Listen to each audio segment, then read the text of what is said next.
요한복음 3장 1절에서 8절까지 말씀입니다. 요한복음 3장 1절에서 8절까지 제가 봉독해 드리겠습니다. 그런데 바리새인 중에 니고데모라 하는 사람이 있으니 유대인의 지도자라.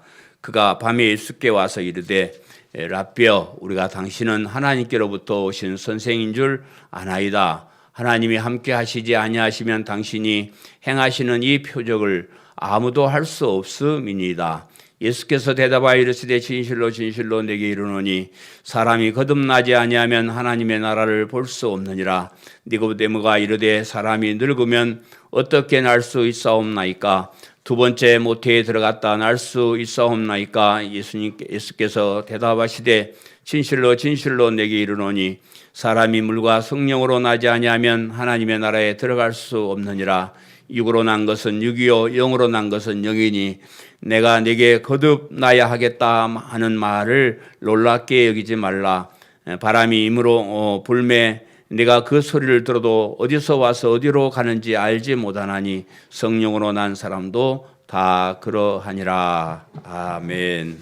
오늘 이 말씀 가지고 우리 박병식 목사님께서 물과 성령으로 난 사람이라는 제목으로 말씀드리겠습니다. 우리 박 목사님, 우리 교회가 이쪽으로 이사 올 때 2009년도 2월 달에 이사 감사 예배 와서 설교하시고 십몇 년 만에 처음 오신 것 같습니다. 우리 박 목사님은 제가 하고 있는 여러 단체들, 우리 계획지 목회자 훈련원도 지도 교수님으로 계시고 또 계획지 선교회도 고문으로 이렇게 하시고 또 우리 계획지 훈련원에 또 자주 오셔서 여러 가지 훈련도 시켜주시고 말씀도 해주시고 하신 너무나 귀하신 목사님이십니다. 오늘 이 시간에 하나님께서 특별히 주의 사자를 보내신 줄 알고 말씀 잘 들으시고 은혜 받으시기를 바랍니다. 아멘.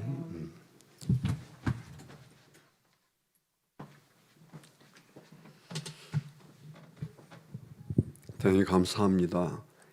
이 귀한 시간, 부족한 사람을 초청해 주셔서 참 여러분들의 사랑에 감사를 드립니다.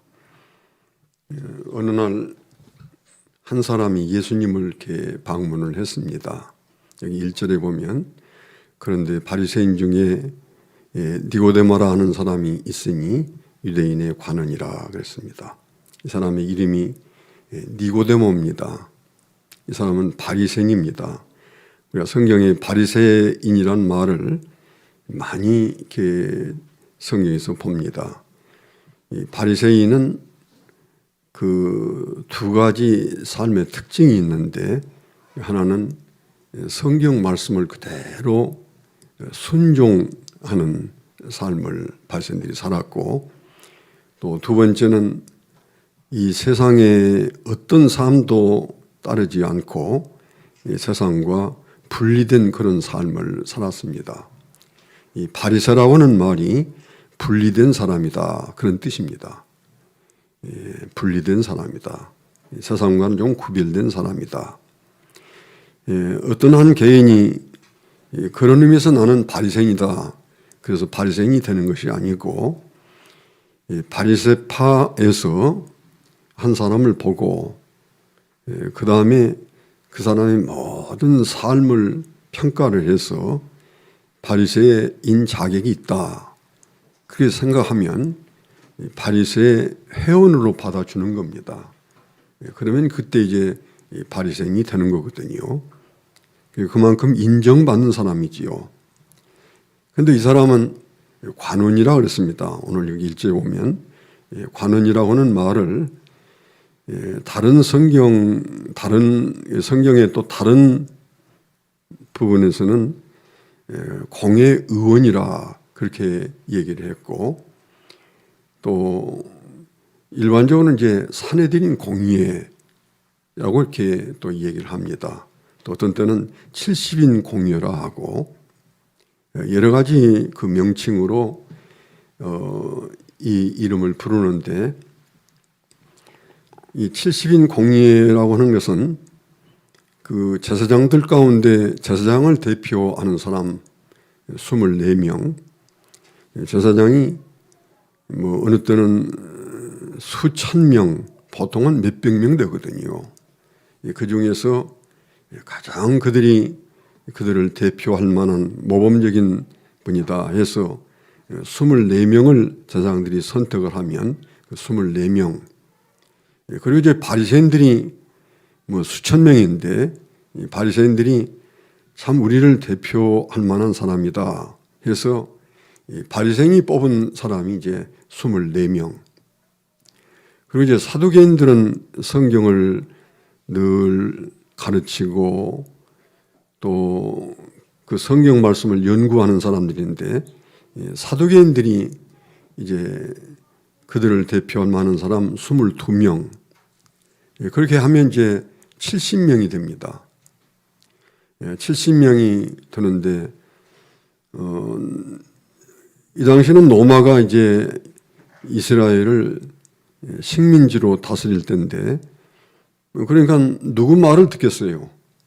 로마의 총독이나 그 관리들이 누구의 말도 듣지 않지만은 유대인을 대표하는 산해인 공의회, 이 70인 공의회가 어떤 것을 결정하고 요구하면 반드시 로마 정부가 그것을 받아들였습니다. 예수님을 마지막 그 십자가에 못 박혀서 예수님을 처형할 때도 예수님을 잡아서 맨 처음에 끌고 간 것이 어디냐 하면 바로 이 산헤드린 공의회입니다. 밤중인데 70명의 산헤드린 공의원들이 모여서 회의를 하고 마지막에 이제 대제사장이 묻기를 네가 하나님의 아들이냐? 그러니까 예수님이 다른 대답은 별로 안 했습니다만은 인자가 권능자의 우편에 앉는 것과 하늘 구름을 타고 오는 것을 너희가 보리라. 그러니까 그 말을 듣고 제사장이 옷을 찢었습니다. 그들은 예수님은 하나의 사람인데 아니 저 인간이 내가 하늘 아버지의 우편에 앉는 것과 그 영광에 앉은 것과 마지막 하늘 구름을 타고 내가 재림할 것을 너희가 볼 거다. 이런 모욕이거든요. 세상에 이렇게 하나님을 참 참담하게 하나님에 대해서 신성 모독하는 이런 사람이 어디 있느냐. 제사장이 자기의 그 마음속에 굉장한 그런 참 그 격분을 표현한 뜻으로 옷을 쫙 찢고 그 다음에 산헤드린 공의에게 물었습니다. 이렇게 대답하는 이런 걸 여러분이 다 듣지 않았느냐? 무슨 증거가 더 필요하냐? 어떻게 하면 좋겠느냐? 그러니까 죽여야 됩니다. 어떻게 죽일 것인가? 십자가에 죽여야 됩니다. 그런데 그들은 사람을 죽일 수 있는 권한이 산헤드린 공의에는 없습니다. 사람을 죽일 수 있는 권한은 로마 총독밖에 없거든요. 그래서 예수님을 끌고 로마 총독부로 간 거예요.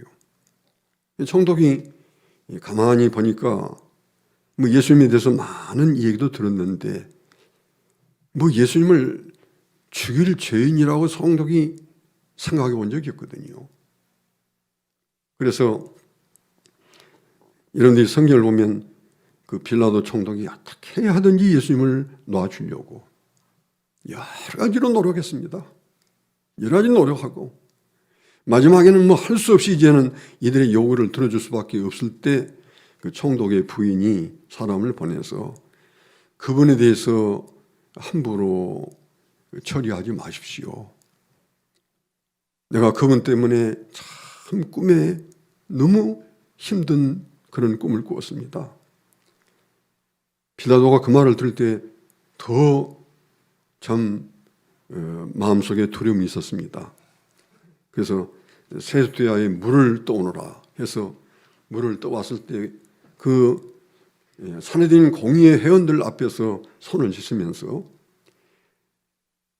나는 이 사람의 죄에 대해서 아무 잘못이 없다. 이 사람은 죽일 죄목이 없다. 너희들이 자꾸 죽여달라고 하는데, 그러면 내가 너희의 요구를 듣고 이 사람을 놓아줄 때 너희들한테 놓아줘서 십자가를 지으면 그 핏값을 너희가 당하라. 그러니까 우리와 우리 자손이 당하겠습니다. 그게 유명한 살해된 공의와 내가 마지막 예수님을 요구하고 빌라도 총독이 예수님을 사형하도록 내준 거거든요. 우리가 누가복음 23장 23절 말씀을 보면 그 산헤드린 공의 회원들과 모든 사람들이 큰 소리로 십자가에 못 박혀 달라고 소리를 쳤습니다. 그때 빌라도가 그 산헤드린 공의의 결정을 어떻게 할 수가 없거든요. 그래서 그러면 너희 뜻대로 이 사람을 십자가에 못 박아라 하고 내주었어요. 그걸 참 우리가 보면서 우리 마음속에 늘 많은 생각을 갖지 않습니까? 이 산헤드린 공의회가 이런 대단한 단체입니다. 여러분 생각해 보세요. 이스라엘 백성들이 당시에도 아마 100만 명, 200만 명 얼마가 됐는지 모르겠습니다만은 그 중에서 70명이 이스라엘을 대표하는 공의회가 되고 그들이 무엇을 결정하든지 그 결정을 빌라도 총독이 받아들였으면 대단하지 않습니까? 이 니고데모가 그 중에 한 사람입니다. 그 니고데모가 이제 와서 예수님에게 대화를 합니다. 여기 2절에 보면 랍비여 우리가 당신은 하나님께로서 오신 선생인 줄 압니다. 하나님이 함께 하시지 아니하시면 아무도 당신이 행하시는 그 표적을 행할 수가 없습니다. 니고데모는 예수님을 유심히 보았습니다. 지금 오늘 본 말씀이 요한복음 3장인데 요한복음 1장에 보면 많은 말씀이 있는데 그 중에서 특별히 유대인들이 다 하나님의 보내신 선자라고 인정하는 세례 요한이 요한복음 1장 29절에 보면 보라 세상 죄를 지고 가는 하나님의 어린 양이다. 예수님이 광야에 이렇게 처음 나타나셨을 때 세례 요한이 보라 하나님의 어린 양이로다. 세상 죄를 지고 가는 하나님의 어린 양이로다. 그 니고데모가 그런 말을 들었거든요. 또 요한복음 2장에 보면 예수님이 가나 혼인잔치에 가서 물을 가지고 그 물을 아주 맛있는 포도주로 만들었습니다. 그래서 굉장히 당황해하던 그 혼인잔치가 굉장히 끝이 그렇게 즐겁고 참 멋있는 모습으로 끝이 났습니다. 그 소식도 봤거든요.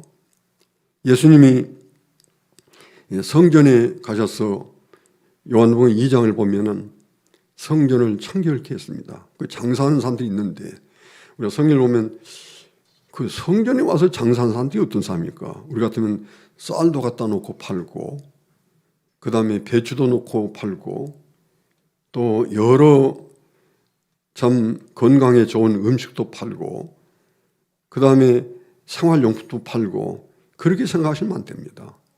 그런 건 없어요. 우리 성전에 그렇게 그런 걸 팔 수가 있겠어요? 그런 걸 파는 게 아니라 제사 드리는데 필요한 것을 파는 거예요. 그래서 제사 드릴 때 양도 필요하고 소도 필요하고 비둘기도 필요하고 또 성전에 와서 하나님께 헌금을 드리는데 너희들이 세상에서 쓰는 저 로마 황제의 그 모습이 새겨진 그런 세속적인 돈을 하나님께 드리면 되겠느냐. 그래서 성전에서만 사용하는 돈이 있어요. 그걸로 꼭 헌금을 내야 됩니다. 그래서 이제 어느 분이 성전에 왔는데 우리 같으면 지금 10,000원짜리를 주면서 10,000원어치 주십시오. 그러면 10,000원어치의 그 성전에서 쓰는 돈을 줘요. 이게 돈 바꾸는 거거든요. 이게 이제 장사하는 겁니다. 그러니까 어떻게 보면 필요하지 않겠어요? 굉장히 필요하고. 근데 예수님이 왜 그걸 다 몰아냈습니까?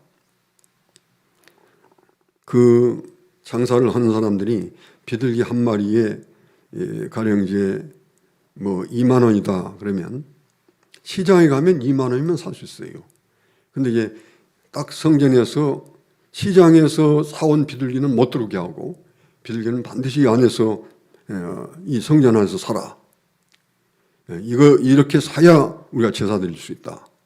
그러니까 시장에 가면 2만 원이면 샀는데 여기서는 3만 원 받는 거예요.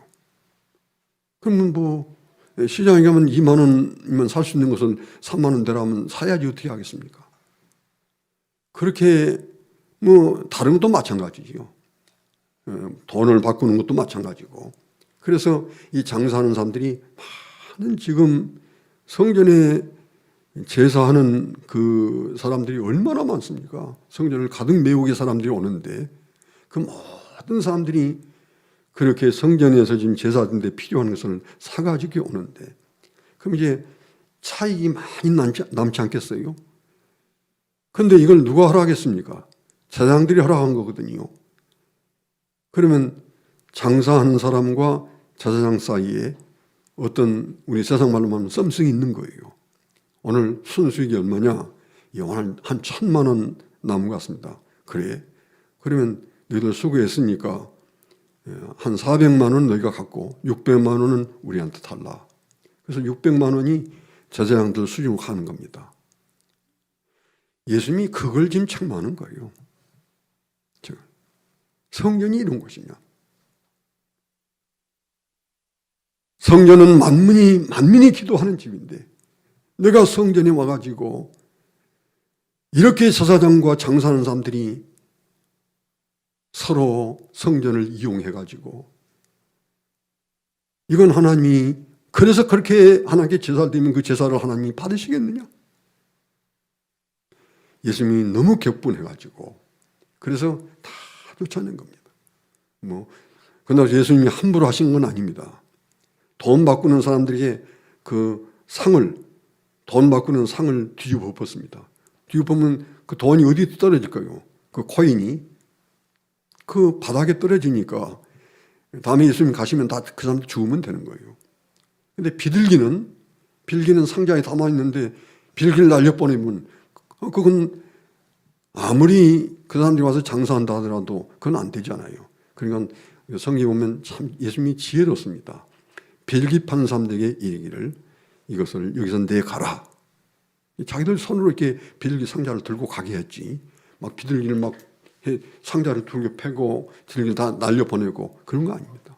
예수님이 절대 여기서 인간적인 어떤 그런 노를 바라신 거 아니에요. 그 마음속에 하나님의 성전이 이렇게 세속화되고 돈 버는 것이 되다니 있을 수가 있느냐? 그것을 누가 보느냐면 니고데모가 지금 다 봤거든요. 그 말을 하는 겁니다. 랍비여, 당신은 분명히 하나님께로서 오신 선생입니다. 우리가 이 세 가지 일을 하나하나 보면 하나님이 보내시지 않으면 누가 이런 일을 하겠어요? 세례요한이 광야에 나오시는 예수님을 보면서 보라, 세상 죄를 지고 하는 하나님의 어린 양이다. 가나 혼인잔치에 가서 물 가지고 포도주를 만들었다. 그것도 보통 포도주가 아닙니다. 요한복음 2장 6절에 보면 유대인의 결례 예식을 따라 2-3통 두는 돌 항아리 6이 거기에 놓였다고 해요. 돌 항아리 하나에 우리로 말하면 바켓으로 2통이나 3통을 부어야 그 돌 항아리에 물이 채워지는, 그게 6 항아리가 놓였으면, 그러면 바켓으로 3통씩만 그 부어도 3, 6, 18, 18박스입니다. 그러니까 이 양이 얼마나 큰가를 알 수 있잖아요. 근데 그게 다 포도주가 됐거든요. 성전에 가서 아무리 성전에 그런 것들을 많은 사람들이 알고 있었겠지만은 성전에서 이럴 수가 있느냐고 성전을 누가 청결케 하겠어요? 예수님이 과감하게 하셨거든요. 야, 저분은 분명히 하나님이 보내신 분이다. 하나님이 보내시지 않고 어떻게 저런 일을 하십니까? 지금 그 말씀을 니고데모가 하는 겁니다. 그때 예수님께서 대답을 하셨습니다. 여기 3절 말씀 보면 내가 진실로 진실로 네게 이르노니 사람이 거듭나지 아니하면 하나님 나라를 볼 수 없느니라. 하나님의 나라라 하는데 우리 성도님들이 잘 아시겠습니다만은 우리 한 가지 이 시간에 여러분들이 좀 이해하고 지나간 것은 우리 성경의 복음서 마태복음, 마가복음, 누가복음, 요한복음, 복음서에 나라란 말이 많이 있고 특별히 마태복음이 많이 있습니다.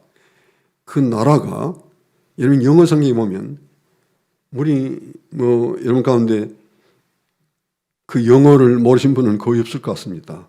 나라라고 하면 네이션이겠는데 영어 성경에 그렇게 무수하게 나오는 나라를 네이션이라고 영어 성경에 기록된 것은 어디도 없습니다. 우리 성경에는 나라인데 영어 성경 보면 나라가 아니거든요. 그걸 뭐라고 했냐면 킹덤이라고 했습니다. 킹덤. 그러니까 킹덤이라는 말은 무슨 말입니까? 킹덤이라고 하는 것은 왕권이란 말이에요. 왕권. 그 영의 덤이란 말이 있으면 어떤 사람의 영향이 현재 거기에 그 자리에 그 영역에 그 사람이 가장 큰 영향을 끼치면 그게 하나의 덤입니다. 근데 킹이 전 나라에 그 왕이 영향을 끼치나요? 왕이 다스리는 킹덤. 성경의 복음서의 나라란 말은 킹덤이란 말입니다. 그러니까 하나님의 왕국, 하나님의 왕국, 하나님이 다스리는 곳, 그 말이죠. 그러니까 지금 예수님께서 하신 말씀이 네가 거듭나지 아니하면 하나님의 왕국을 볼 수가 없다. 이 볼 수가 없다는 보지 못한다. 거기 그냥 본다는 뜻이 아니라 볼 수 없다. 볼 수 없다. 본다고 하는 말은 어떤 사물에 대한 이해와 그 다음에 그 이해를 더 넘어서 그것을 경험한 것을 봤다. 지금 이 성경에서 말하는 보단 말이 그 말이거든요. 그러니까 예수님이 지금 말씀하십니다. 니고데모에게 니고데모를 가만히 보니까 니고데모가 거듭나지 않았거든요. 앞에서 얼마나 대단한 분인가를 우리가 얘기했습니다. 바리새인입니다. 바리새인이고 바리새인들을 대표하는 24명 중에 한 분입니다. 70인 공회의원의 한 분입니다. 대단한 분이지요. 근데 주님이 가만히 보니까 거듭나지 않았거든요. 내가 진실로 네게 이르노니 사람이 거듭나지 않으면 하나님 나라, 하나님 왕국, 하나님이 다스리는 왕권을 네가 경험할 수가 없다. 전혀 경험할 수가 없다. 우리 예수 믿는 것이 뭡니까? 매일같이 예수 믿는 것은 예수 믿는 우리의 삶은 그의 왕국에 대한 우리의 체험입니다. 왕국에 대한.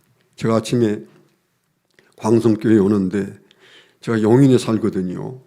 용인에 사는데 비가 오고 그런데 그 차를 몰고 이렇게 오는 것이 좀 마음에 부담이 드는데 주님, 저희 부족을 주님이 잘 아시지 않습니까? 주님이 이 차중에 계셔서 주님이 다스려 주시고 주님이 운전해 주십시오. 그리고 제 손도 주님이 붙들어 주십시오. 무슨 말입니까? 하나님의 왕권을 제가 맡기는 거예요. 왕권에 제 자신을 맡기는 거예요.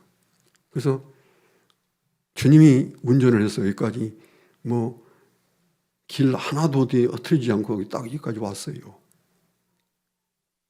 그게 왕국에 대한 체험입니다. 내가 사는 것이 아니에요. 그래서 하나님의 나라는 여기 있다 저기 있다 그렇게 온 것이 아니라 하나님의 나라는 너희 안에 있다. 너희 안에 있다. 왜? 우리가 하나님 모시고 사니까요. 누가복음 17장 20절 보면 하나님의 나라는 그때 그 나라가 지금 나라가 아닙니다.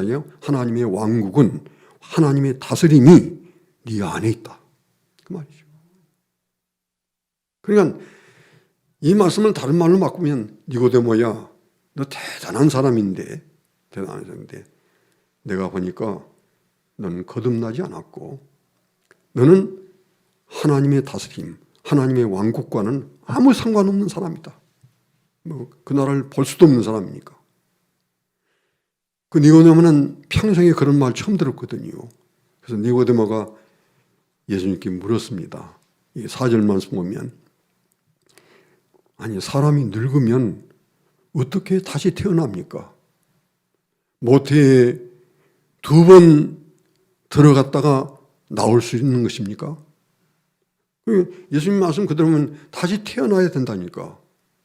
그것은 다시 태어난단 말은 우리 인간적인 생각으로는 어떤 말입니까? 그럼 내가 어머니 태중에 다시 들어갔다가 다시 나온단 말인가?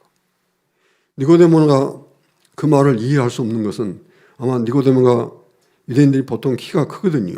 아마 1m 70 이상 됐을 거예요. 몸무게도 한 70kg 되고. 근데 자기 어머니는 키가 한 1m 60이나 됐는지 모르겠지만은 몸무게는 한 50, 2, 3kg 되고. 그런 니고데모가 어머니보다 훨씬 큰데 니고데모의 말대로 그 자기보다 적은 어머니 태중에 들어가서 자기가 난다는 것은 있을 수가 없는 일이잖아요. 말이 안 되는 얘기죠. 그래서 주님, 사람이 늙으면 어떻게 다시 날 수 있습니까? 어머니 태중에 들어갔다가 2번 들어갔다가 나올 수 있는 것입니까? 그렇게 니고데모가 예수님께 물었습니다. 그때 예수님이 대답을 하셨습니다. 여기 5절에 보면 내가 진실로 진실로 네게 이르노니 사람이 물과 성령으로 나지 아니하면 하나님 왕국에 들어갈 수 없다. 나라는 다 왕국입니다. 나라 그러면 나라는 주권이 있고 국민이 있고 땅이 있고 그런 나라가 아니에요.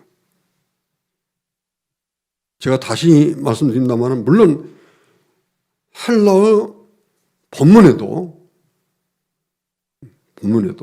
나라라고 안 돼 있습니다. 왕국이라고 그랬지. 왕국.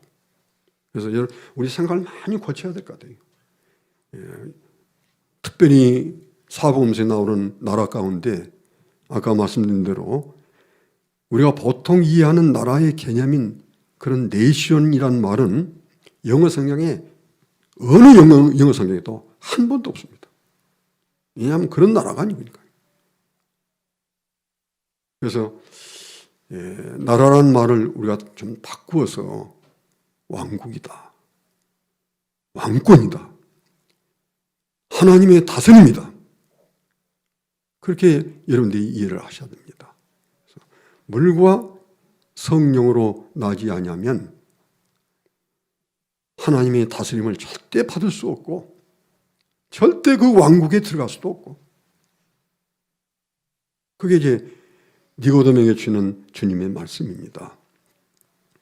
우리가 이 말씀을 보면 물과 성령으로 나지 아니하면 우리 성도님들 다 잘 이해하시겠습니다만은 또 다시 한번 복습하는 뜻에서 물이라는 것이 뭡니까?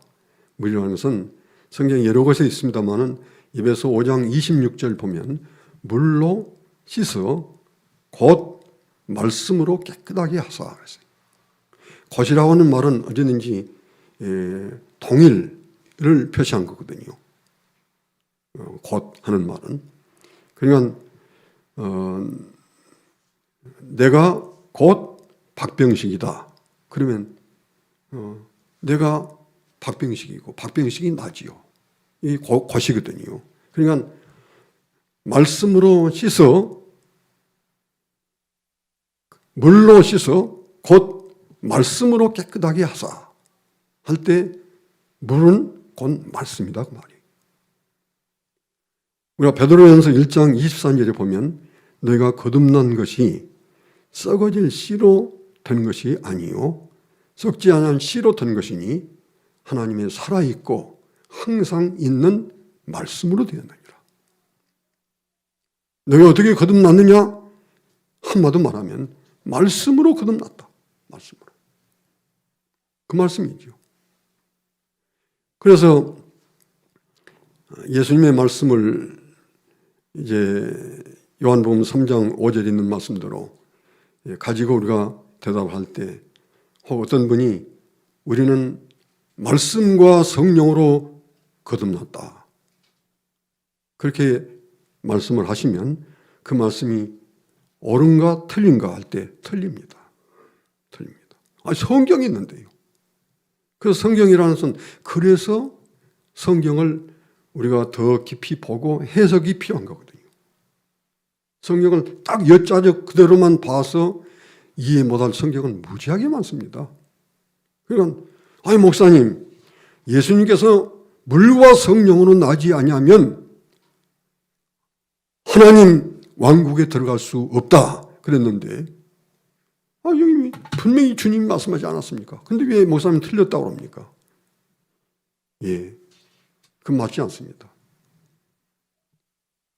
시간이 없기 때문에 제가 간략하게 말씀드리겠습니다. 성령으로만 거듭납니다. 성령으로만. 우리를 거듭나게 하신 분은 누군가? 성령이십니다. 사실 거듭난다는 말이 무슨 말인가? 거듭난다고 하는 말은 다시 태어난다. 그러면 우리가 쉬운 말이지만은 쉬운데 정작 물어보면 이해가 안 되거든요. 이해가 안 됩니다.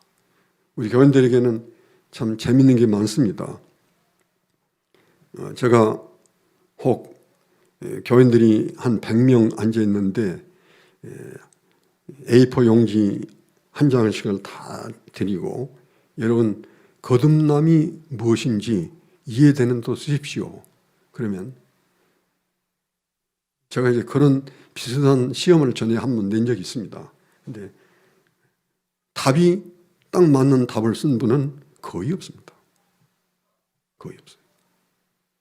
그냥 자기 말 우리는 거듭나야 됩니다. 거듭나야만 그 천국에 들어갈 수가 있습니다. 예수님이 거듭나야 된다고 했습니다. 그러니까 그 거듭남이 무엇인가요? 그건 몰라요. 거듭남이 뭔가요? 거듭났다고 하는 말은 낫다는 뜻보다는 성경에서 죽었다는 말로 이해를 해야 됩니다. 죽었다는 말로. 누가 거듭나는가요? 우리 영혼이 거듭나는 거거든요. 6절 이하에 보면 예수님이 영이 거듭나는 것을 말했어요. 영혼이 거듭나는 거예요. 그런데 영혼은 지금 어떤 상태에 있느냐? 죽었습니다. 너희의 허물과 죄로 죽었던 너희를 하나님이 살리셨도다. 언제 죽었는가요? 아담이 타락할 순간 우리는 죽은 겁니다. 죽은 거. 로마서 5장 18절 19절의 말씀 그대로입니다. 그래서 순간에 죽은 거예요. 여름 가수에서 좀 우리 성도 가운데 좀 특별히 우리 청년들 소설가 앞으로 되고자 하는 분은 제가 힌트를 하나 드릴 테니까 한번 많이 연구해 보시면 좋겠습니다. 만일 어떤 몇 그룹이 요즘에 이제 홈스쿨도 하고 대안학교도 합니다. 학교에 보낼 수가 없다. 우리 아이들. 학교에 보내면 100% 예수 안 믿는 사람 만드니까. 성경 말씀을 아주 한 말씀도 그 마음속에 남지 못하게 해서 다 빼내고 그 안에다가 진화론을 심고 그 다음에 사회주의를 심고 뭐 온갖 다 심어놓은 거예요. 그래서 확실하게 예수 안 믿는 사람을 만든 거죠. 그게 오늘 교육이거든요. 근데 그렇게만 끝나면 좋은데 그렇지 않습니다. 예수를 일단 교회를 다니다가 그만두면 역사적으로 교회에 큰 피해자가 됩니다. 놀라지 마십시오. 살리는 신학생이었습니다. 신학생. 근데 그 신학교에서 포엘 바울하고는 하나님도 믿지 않고 성경도 믿지 않는 그런 신학자가 목사가 돼서 가르치는데, 야, 과거에는 자연이 인간을 지배했고 중세는 신이 인간을 지배했는데 현 세대는 이제는 우리가 자연에게 지배당할 이유도 없고 신에게 지배당할 이유도 없다. 우리는 우리 스스로가 다스려야 한다. 가장 좋은 방법은 뭐냐? 우리가 스스로 다스릴 수 없도록 방해하는 세력이 저 자본가, 소위 저 지주들, 이런 세력들 다 불조화를 때려잡고 그 다음에 진정한 혁명을 이룰 때 인간의 자유를 가져올 수 있고 사회주의가 올 수 있다. 거기에 스탈린이 감동을 받아가지고 성경 다 집어 던져버리고 그 다음에 세상에 자기 평생에 8천만 명을 죽인 인류의 대죄인이 된 겁니다. 대죄인. 목사 될 사람이 지금 신학교에서 그거 배워가지고 와가지고 그렇게 된 거예요. 김일성의 외할아버지, 외할머니, 김일성의 할아버지, 할머니는 잘 믿는 분들이었습니다. 그런데 김일성이 어려서부터 교회에 많은 영향을 받았고, 그런데 자기 머릿속에서 예수님이 빠지고 성경이 빠지니까 이 현재 지구상 2021년 5월 16일 현재 이 세상에서 가장 교회를 핍박하는 나라가 북한입니다. 그 유엔에서 순번을 쭉 정했거든요. 무지무지한 순교자들이 북한에서 나왔습니다. 20만 명, 30만 명이 수용소 있는데 그중에서 확실하게 10만 명 이상이 기독교인이라고 합니다. 한마디만 하면 됩니다. 예, 나 예수 안 믿을 겁니다. 이제 교회 난 성경도 전혀 안 믿고요. 그러면 그날로 나옵니다. 그 말 안 하고. 아무리 매를 때려도 때리십시오. 내가 매를 맞다가 죽으면 네, 주님이 나를 지금 기다리고 계시는데 내가 주님의 그 왕국에 갑니다. 때리십시오. 탈북자 가운데 예수 믿는 사람들이 몇 사람이 한국에 왔는데 그 사람들이 다 다시 북한으로 갔습니다. 왜냐 보니까 남한이 교회가 이렇게 많은데 자기들 보는 예수 믿는 게 아니래요. 이게 완전히 이건 뭔가 변질된 것이 남한 기독교래요. 그래서 주님을 위해서 지금도 계속 죽어가는 내 형제들 곁에 가서 나도 그들과 함께 매를 맞다가 죽기를 원한다 하고 다시 돌아갔어요. 여러분, 오늘 주님께서 말씀하신 그대로 우리 영혼이 죽었습니다. 다 죽었어요. 확실하게 죽었어요. 여러분 자녀는 확실히 죽은 거예요. 아까 내가 힌트를 준다고 하는데 시간이 없으니까 적었습니다만은. 그래서 아주 막 태어났을 때 특수 교육을 시켜서 이 아이들에게서 확실하게 뺏어야 될 것 중에 하나는 휴대폰입니다. 휴대폰이 예수 못 믿게 합니다. 지금 휴대폰에서 휴대폰을 들고 중학교, 고등학교까지 다니면 고등학교 다니는 이후에는 절대 교회 안 나옵니다. 이 휴대폰이 무서워요. 이 휴대폰으로 사람을 죽인 것을 꼬마가 이렇게 사람 죽인 것을 보기 시작해서 20살 때까지 한 30만 명의 죽는 것을 본답니다. 칼로 찔러 죽이고 어떻게 죽이고. 그런 여러분의 자녀를 저거 하지 마십시오.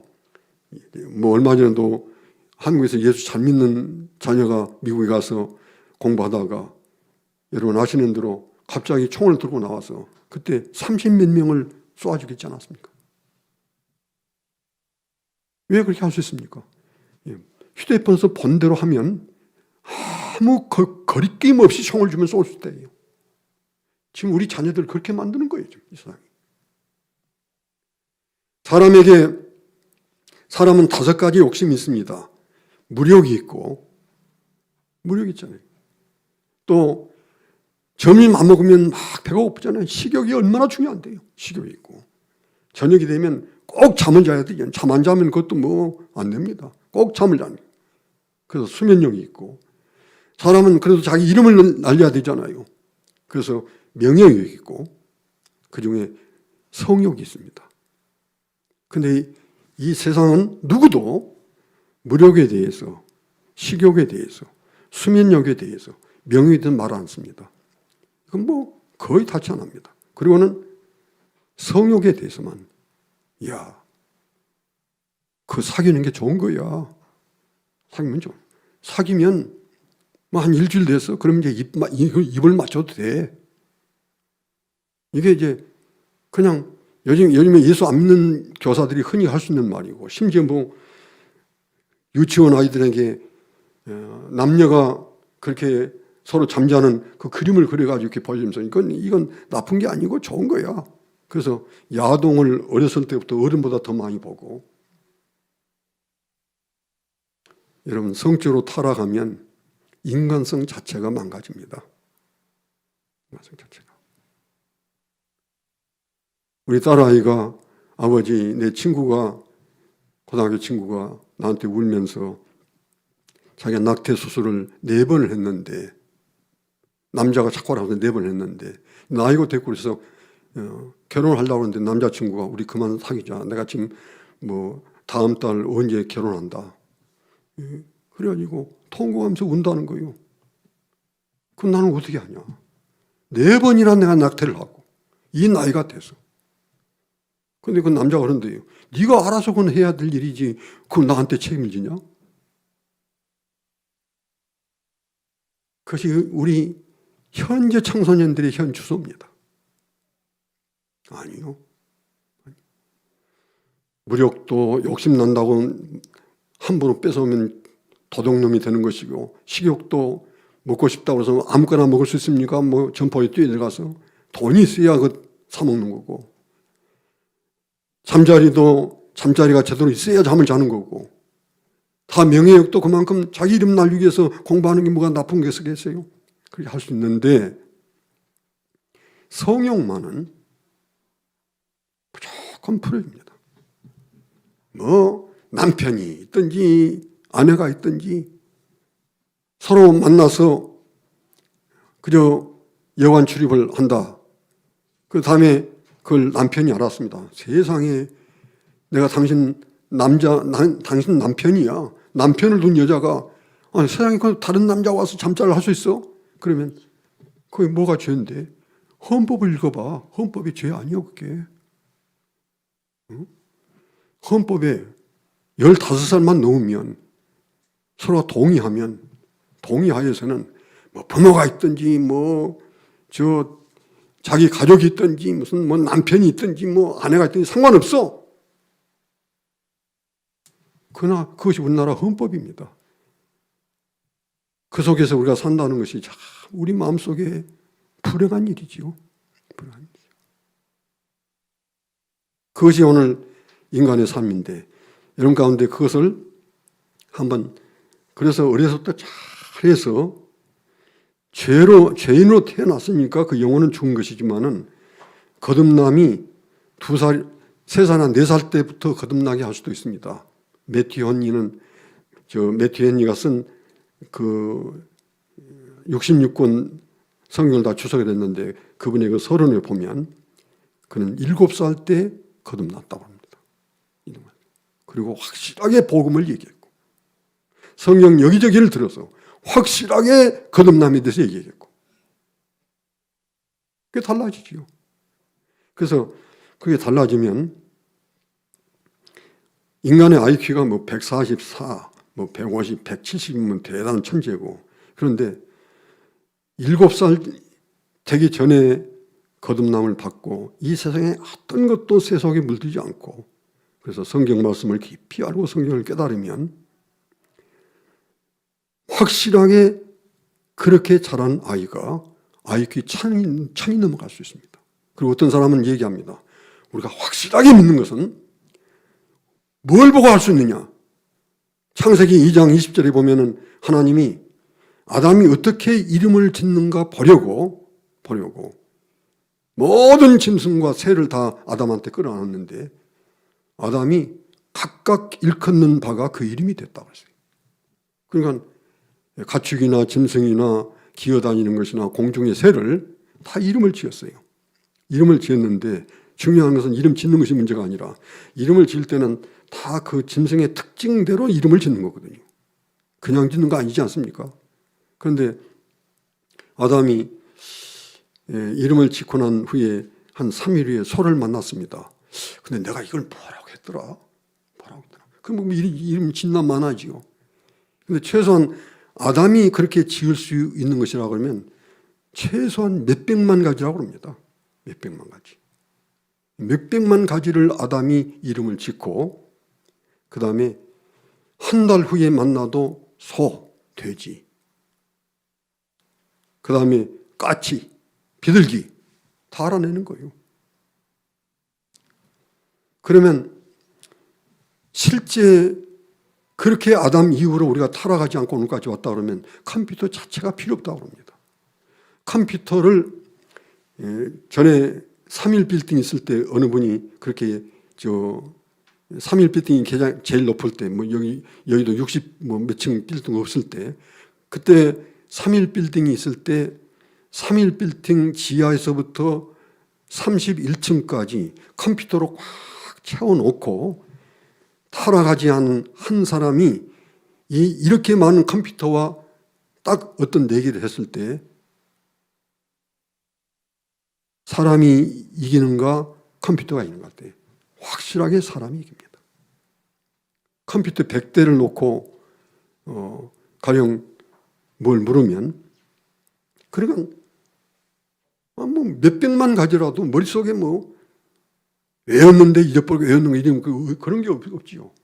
그렇게 되면 세상이 달라질 거예요. 달라질 겁니다. 그렇게 달라진 세계를 한번 그림으로 그려보십시오.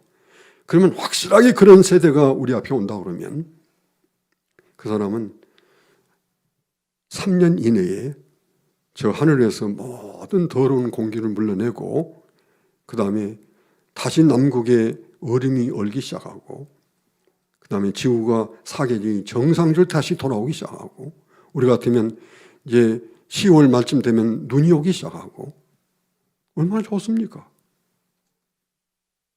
그렇게 될 거예요.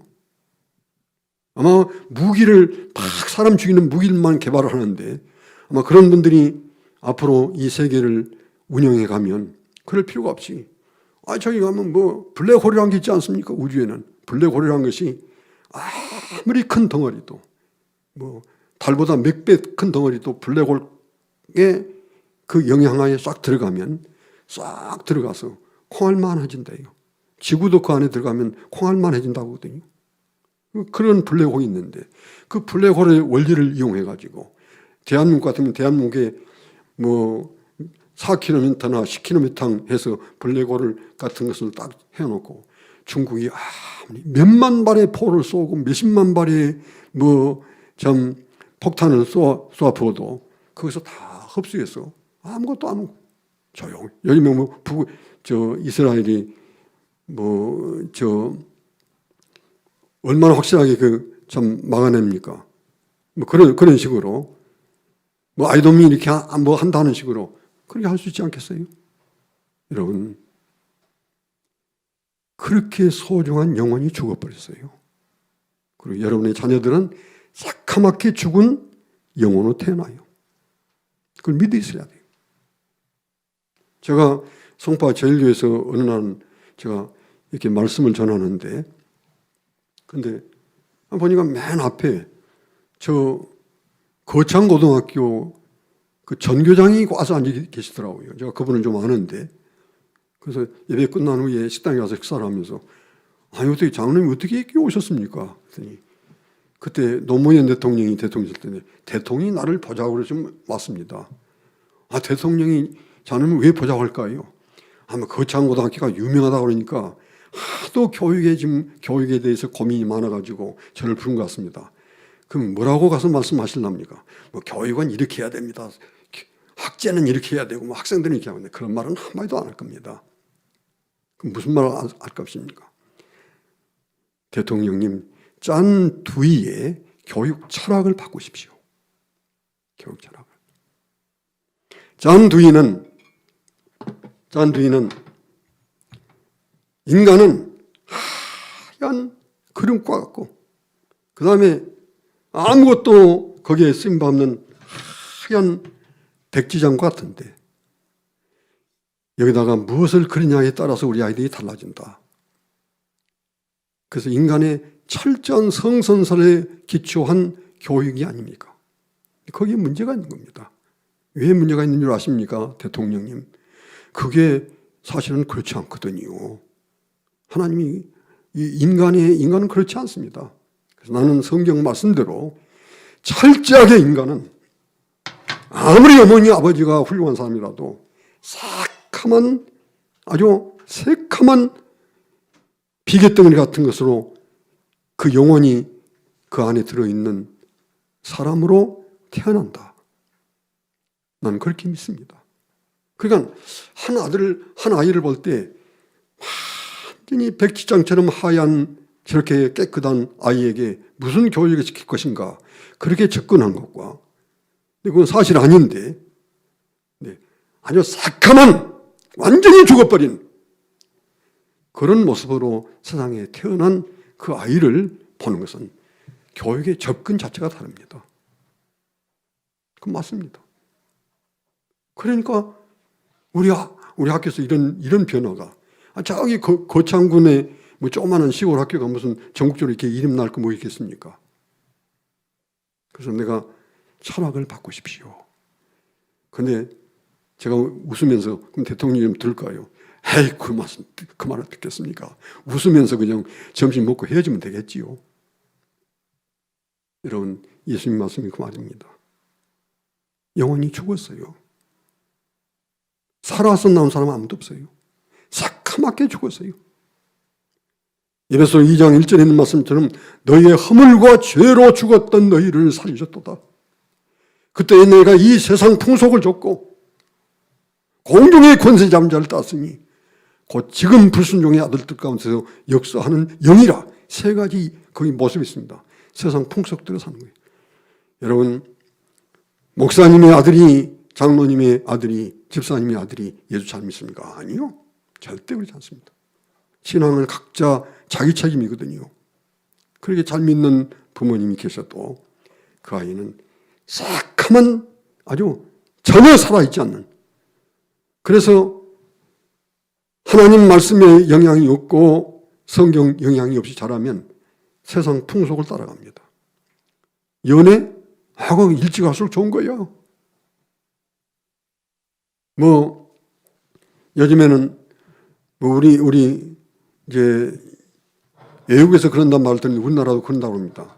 유경구 선교사님 따님이 참 미국의 유명한 의과대학을 나오고 지금 미국에서 유명한 의사로 이렇게 일하고 있는데 그 아이가 고등학교 때 미국에서 그 여자아이들이 야 너는 같이 잠자는 남자가 지금까지 몇 명이야? 그러면 어떤 애들은 뭐 10명, 어떤 애들은 7명, 어떤 애들은 5명. 근데 이거 저 진이거든요. 진이한테 너는 몇 명이? 나는 남자를 사귄 적이 없어.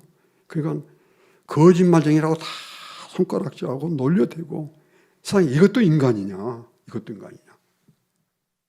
그것이 오늘 이 세상 아닙니까? 여러분 예수님이 니고데모를 보니까 새카만 비계덩어리 같은 것이 니고데모 속에 있는 거예요. 그래서 세상 풍속을 쫓고 그 다음에 이제 공중의 권세 잡은 자를 따르고 그 공중의 권세 잡아가 누굽니까?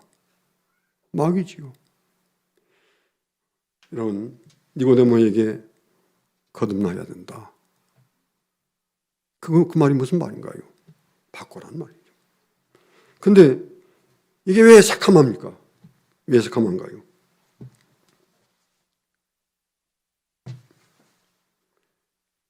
이 속에 마귀가 들어서 그렇습니다.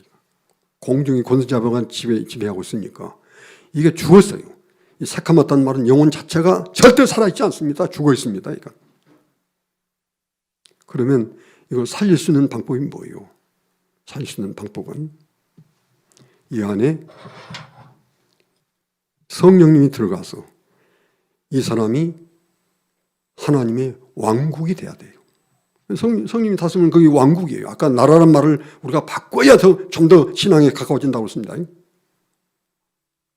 그래서 거듭나면 그 속에 성령님이 들어가는 것이 거듭난 거예요. 성령님이 마귀가 들어가면 죽고 마귀는 죽이는 거니까 성령님이 들어가면 사는 거예요. 성령님이 들어가면 딱 사는 거예요. 근데 성령님이 그냥 들어가면 안 되겠습니까? 이렇게. 근데 그렇게 할 수가 없습니다.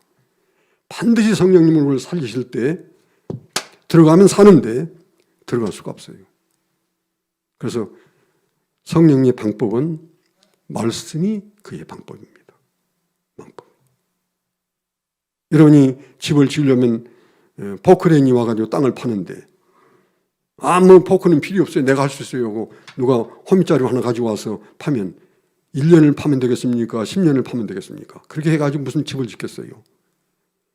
포크레인 기술자가 분명히 확실한 기술이 있는데 삽으로 하는 것이 아닙니다. 포크레인이라는 기계를 가지고 와야죠. 성령님이 하시는데 보혜사 성령,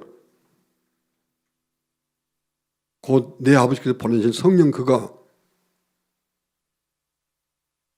너희로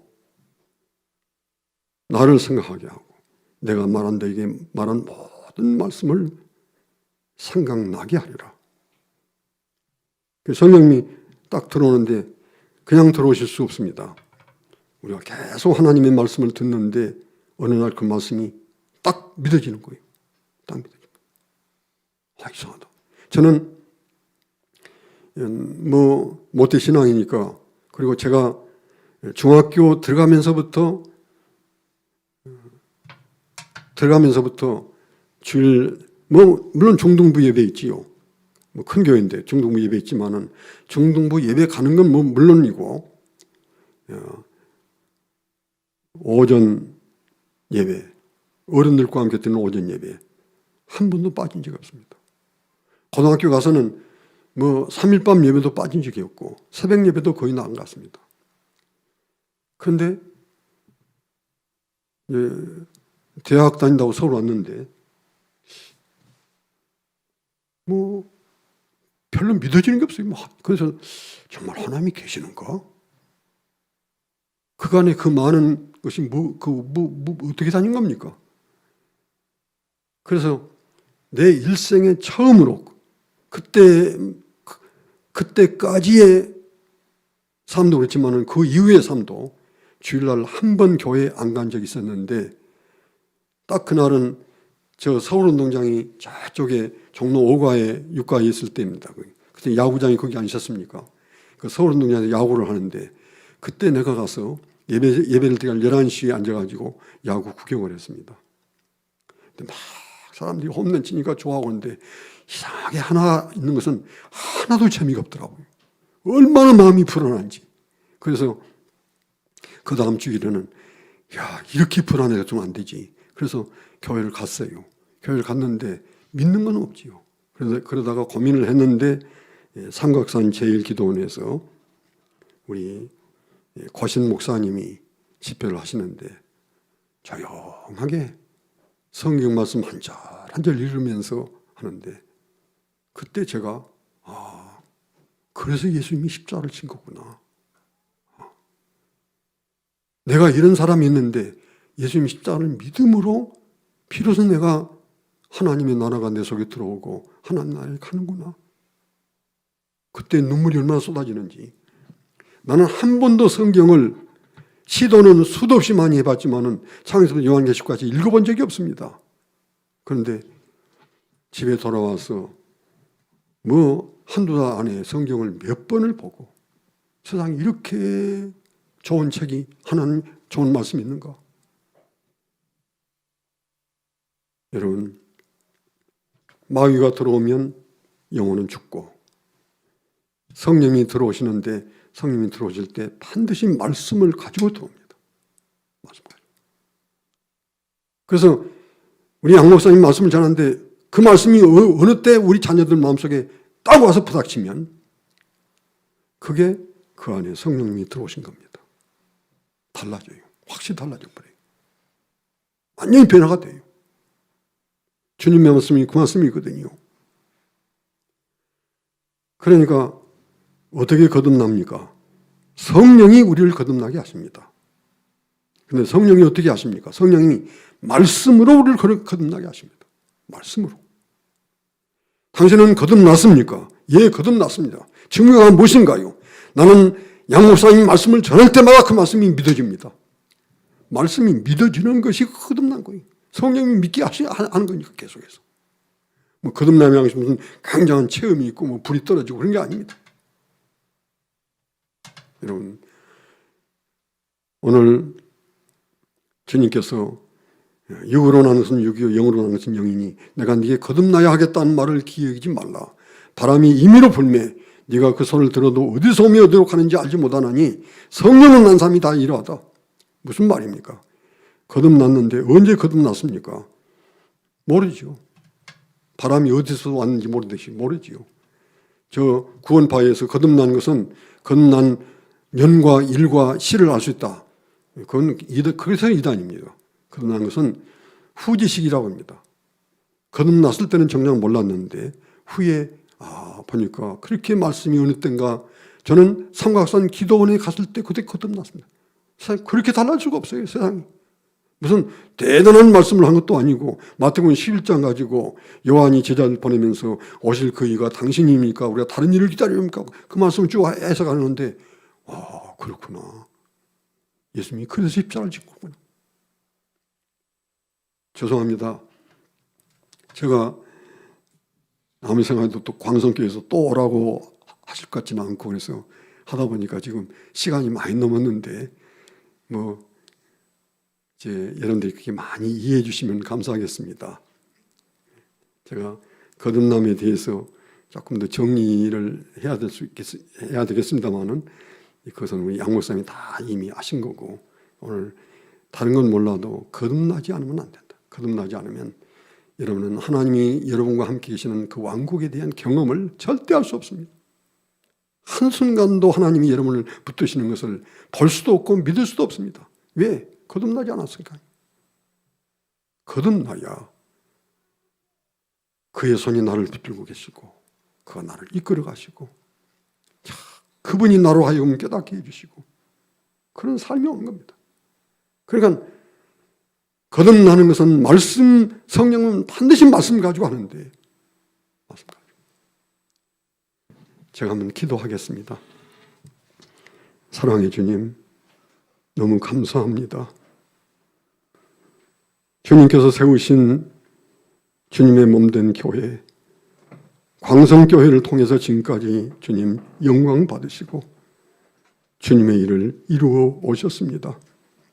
사랑의 주님, 여기 앉아있는 주님의 사랑하는 우리 온 성도님들이 확실하게 물과 성령으로 거듭난 하나님의 사람들이 되어 어둡고 힘든 이 시대를 확실하게 깨어가고 밝혀가는 주님의 살아있는 우리 성도님들 다 되게 해주시옵기를 주님께 간구합니다. 허락하시는 우리 주님을 믿사오며 예수님 이름으로 기도하옵나이다. 아멘.